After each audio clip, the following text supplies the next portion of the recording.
তো যাই হোক, জুতা কোম্পানিতে যখন জব করতাম সেটা হচ্ছে যশোর ছিল, যশোর নীলগঞ্জে। তখন হয়তো বা আমি অনার্স মেবি সেকেন্ড ইয়ার বা থার্ড ইয়ারে। তো সেই সুবাদে মোটামুটি নীলগঞ্জের ওখানে যে ওটা প্রোডাকশন ওয়াইজ আর কি মানে টাকা দিত।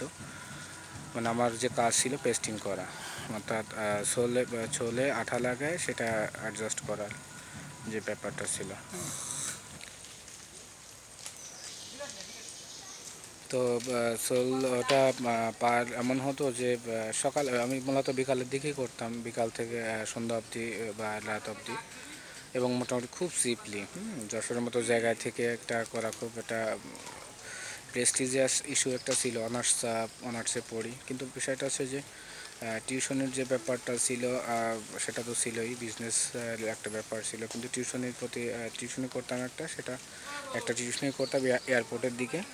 সেটা মান্থলি 4 দিন যেতাম, সেখানে 1000 টাকা মতো পেতাম। তো যশোর এয়ারপোর্টের পাশে একটা ইয়ে ছিল, টিউশনি করতাম।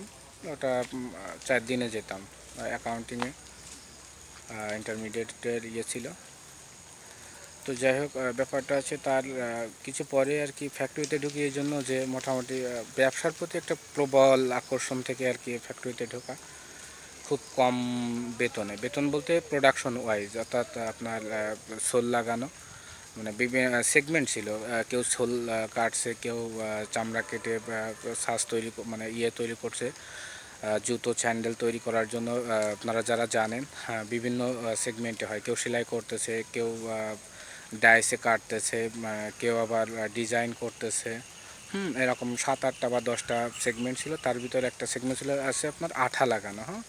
আমি যে কাজটা করতাম ছোলে আঠা লাগানো, তারপরে যে ছোলে আঠা লাগায় সে জুতা থাকলে অবশ্যই দেখাতে সুবিধা হতো। ছোলে লাগানো, আঠা লাগানো। তো ওটার মনে হয় এমন হতো যে সর্বোচ্চ কাজ করলে মানে 100-150 পার ডে এরকমই আসতো সম্ভবত, এর বেশি আসার ছিল না। এটা নীলগঞ্জে ছিল, যশোরে। কিছুদিন ওখানে কাজ করি, অনেক ভালো লাগার একটা ব্যাপার তৈরি হয়, বেশ ভালোভাবেই কাজটা রপ্ত করি, এবং খুব খুশি হয় যে মালিক সম্ভবত ওখানে ওনার বেশ কয়েকটা ফ্যাক্টরি ছিল, ছোট ছোট বেশ ফ্যাক্টরি ছিল। এই জুতাগুলো লোকাল মার্কেটগুলোতে দিত, যশোর জেলার বিভিন্ন থানাভিত্তিক মার্কেটগুলো ছিল সেসব জায়গায়, এবং আশেপাশেও দিত মোটামুটি। এবং অনেক সময় এমন হতো লিবার্টি, সম্রাট বা নাম করা কিছু ব্র্যান্ড আছে, সেই ব্র্যান্ডগুলোর সাথেও চেষ্টা করতো আর কি। তবে জানি না কখনো তারা প্রোডাকশনে যেতে পারছে কি না। তবে বেশ ভালোই সেল হতো ওখানে, বেশ ভালোই সেল হতো। এবং ক্লিয়ারলি কিছুদিন কাজ করার পর বেশ ভালো একটা অভিজ্ঞতা, ভালো একটা এক্সপিরিয়েন্স তৈরি হয়ে গেল। ওখানে বেশি দিন কাজ করিনি যদিও, তারপর ঢাকাতে মুভ করি ভালো চাকরির জন্য। তো এই পর্যন্তই। জুতা ফ্যাক্টরির পরবর্তীতে আমার খুব ইচ্ছা ছিল যে জুতা ফ্যাক্টরি করব। বর্তমানে কিছুদিন আগে একটা ট্রেনিংয়ের ব্যবস্থা করে ঢাকাতে, সেটাতে অ্যাটেন্ড করার জন্য ছিলাম। আমি আবার ক্ষুদ্র কুটির শিল্প থেকে সরকারিভাবে ট্রেনিং প্রাপ্ত, সার্টিফিকেট আছে। তো যাই হোক, ভালো থাকবেন, সকলের সুস্বাস্থ্য কামনা করছি। ওকে।